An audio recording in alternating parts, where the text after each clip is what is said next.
გაიხედე გარეთ და მიხვდები რა ხდება.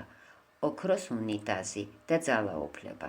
პოსტსაბჭოთა ქვეყნების ჰიბრიდული ადაპტაცია, კაპიტალის ნაციონალიზმის და რელიგიის კონვექცია. ფულსა და ძალაუფლებაში. მოქალაქე როგორც სპეკულაციური გამოყენების ექსპერიმენტის ობიექტი. საბჭოთა კავშირი, ძალაუფლება, ინტელიგენცია, ათეიზმი, ინტერნაციონალიზმი, ტოტალიტარიზმი. ანუ დღეს გვაქვს სისტემა, რომელიც ჩამოყალიბდა და შედეგია ორი პოლუსის ურთიერთქმედებით. არის კონგლომერატი, ძალაუფლება, ფული, ექსპლუატაცია, ნაციონალიზმი. რელიგიური ატრიბუტიკით და პლუს ამას ემატება ტოტალიტარიზმის ელემენტები.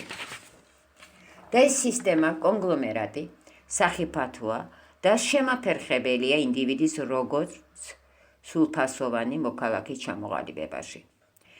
ეს არ არის რეაბილიტაცია საბჭოთა კავშირის. ეს არის რაღაც ახალი შტამი, სისტემის მახინჯი ფორმა, რომელიც ორი წყობის აღრევით ჩამოყალიბდა და ყველაზე არაპროგრესული ელემენტების ურთიერთქმედების შედეგად. ეს არის გენოციდი ინტელექტის, რადგან სისტემა მხოლოდ ძალაუფლების ელემენტებით მკვდარია, მაშინ სახელმწიფოც მკვდარია. თავისუფალი მოქალაქე, რომელიც თვლის, რომ ღია მშვენიერი სამყაროს ერთ-ერთი სრულფასოვანი წარმომადგენელია, სადაც ჰუმანიზმი განვითარების მაღალი საფეხურია.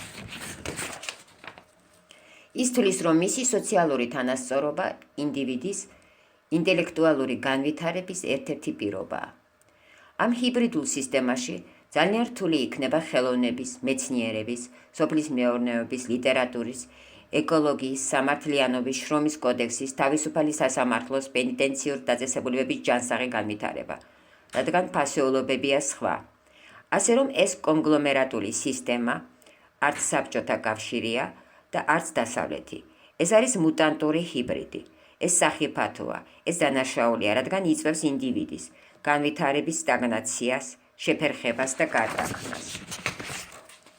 უსიცოცხლო სისტემის ერთ-ერთ ჯანჯიგად. ინდივიდის დამოუკიდებლობა, ჰუმანიზმი, სოციალური თანასწორობა და არექსპლუატაცია.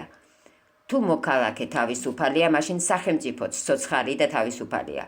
ფიქრობ, დროა დასრულდეს 30 წლიანი ოქროს უნიტაზის ძალაუფლების ხანა, შინ ევროპისკენ.